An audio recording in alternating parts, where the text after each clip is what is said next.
মই আগতেই কোৱাৰ দৰে যে আজি আমাৰ কাৰ্যকৰ্তা সভা আছিলে আৰু ওদালগুৰি জিলাৰ প্ৰতিটো বুথৰ পৰা আজি আমাৰ কাৰ্যকৰ্তাসকল আহিছে আৰু ওদালগুৰিত ইমান ডাঙৰ কাৰ্যকৰ্তাৰ সমাৱেশ স্বাভাৱিকভাৱে এটা আনন্দৰ বাতৰি।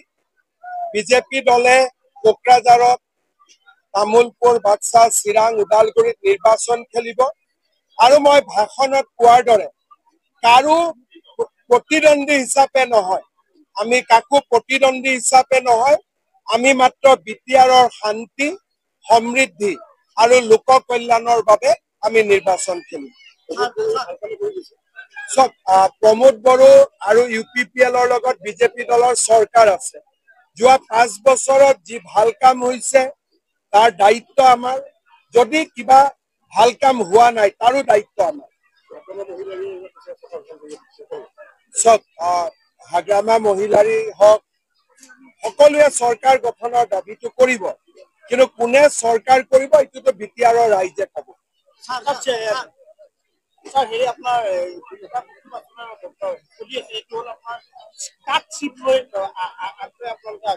এইবিলাক কথা আমাৰ মূৰত নায়ে। বিটিআৰৰ ডেভেলপমেণ্ট হ'ব লাগে, সকলোৰে সমান অধিকাৰ পাব লাগে আৰু বিটিআৰত শান্তি থাকিব লাগে। তিনিটাই হৈছে আমাৰ মেইন উদ্দেশ্য।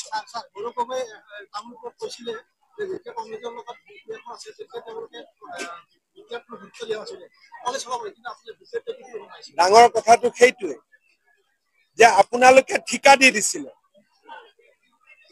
যে যি কৰ কৰ, খালি আমাক দিছপুৰত ছাপোৰ্ট কৰি থাকে। আমিতো তেনেকা কৰিব নোৱাৰো। যদি ৰাইজৰ ভোট লওঁ তাৰমানে ৰাইজৰ নিমখ খাম, নিমখ খালেতো নিমখ ঘূৰাব লাগিব না।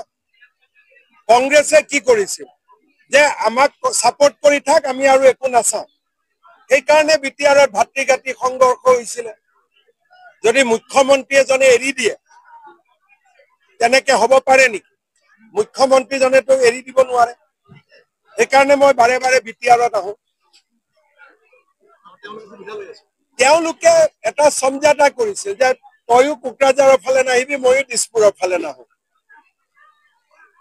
সেনেকুৱা ৰাজনীতি ভাল নহয়। ৰাজনীতি হ'ল যে কোকৰাঝাৰ আৰু দিছপুৰে লগ হৈ একেলগে বিটিআৰৰ কাৰণে কাম কৰিব। ইটোৱে সিটোক এৰি দিয়া নহয়, সিটোৱে সিটোৰ লগত আলিংগন কৰি বিটিআৰৰ উন্নতিৰ বাবে কাম কৰিব। ছেমি ফাইনেল নহয়, ছেমি ফাইনেলটো পঞ্চায়ততো আছিলে। গতিকে আমাৰ কাৰণে প্ৰত্যেকটো ইলেকশ্যনে ফাইনেল।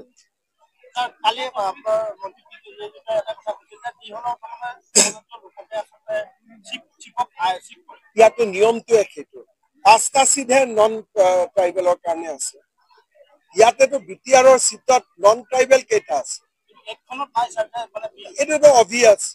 যদি 5টা মাত্ৰ চিট নন ট্ৰাইবেলৰ কাৰণে আছে আৰু 10টাটো অপেনহে, 5টা তাতে সকলো খেলিব পাৰে, 35টা চিটত যদি জনজাতি খেলিব পাৰে আৰু 10টা চিটত যদি নন ট্ৰাইবেল খেলিব পাৰে, তাৰ মানে বিটিআৰৰ মুখ্যমন্ত্ৰী কোন হ'ব, চিফ কোন হ'ব, এইটোতো বুজিবই পাৰি।